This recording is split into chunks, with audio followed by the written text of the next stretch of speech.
Hello, this is James Lowry at James Lowry Hypnotherapy, where I, with the help of a medical provider, aid adults suffering from immune disorders in relieving the emotional stress surrounding their discomfort in order to achieve a better quality of life in as little as one session.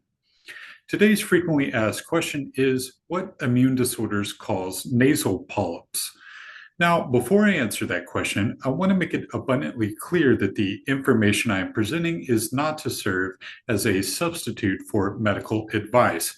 My role as a hypnotherapist is to serve as an effective adjunct to those already receiving medical treatment who might need additional care.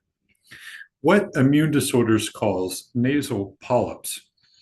There are several immune diseases which cause chronic inflammation in the nasal passages, primarily due to inflammation of blood vessels, nasal mucosa, nasal cartilage, or perhaps clusters of immune cells in the nasal passages themselves. Such diseases are GPA, as abbreviated, sarcoidosis, lupus, and relapsing polychondritis, just to name a few. Most diseases that cause nasal polyps are linked to some form of chronic inflammation.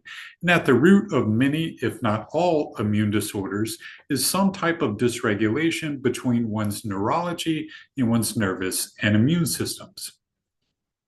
With all of this being said, is there a type of therapy or application out there that aims to regulate the communication between one's neurology and one's nervous and immune systems? In fact, there is. It is a branch of science known as psychoneuroimmunology, which studies how one's neurology and one's nervous and immune systems all interact with and affect one another.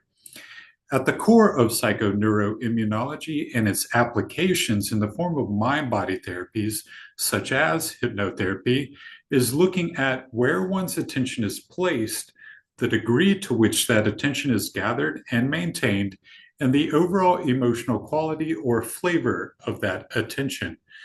Mind-body therapies such as hypnotherapy aim to therapeutically affect attention in this way so that individuals can reestablish a healthy communication between their neurology and their nervous and immune systems.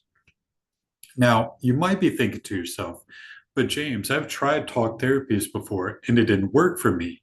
How is this different? Most therapies aim to alter or bolster your conscious perception of the problem. But if you could consciously decide right now not to have the discomfort you are experiencing, it would only be fair to assume that you would consciously decide to do so. Would you not? If you could have consciously decided not to have taken on the discomfort at all, again, it would only be fair to assume that you would consciously have decided to do so by now. So, the discomfort, the problem, the condition, and the maladaptive psycho-emotional responses that surround it do not effectively exist in the conscious mind. Rather, all of it is most predominant in the unconscious part of the mind.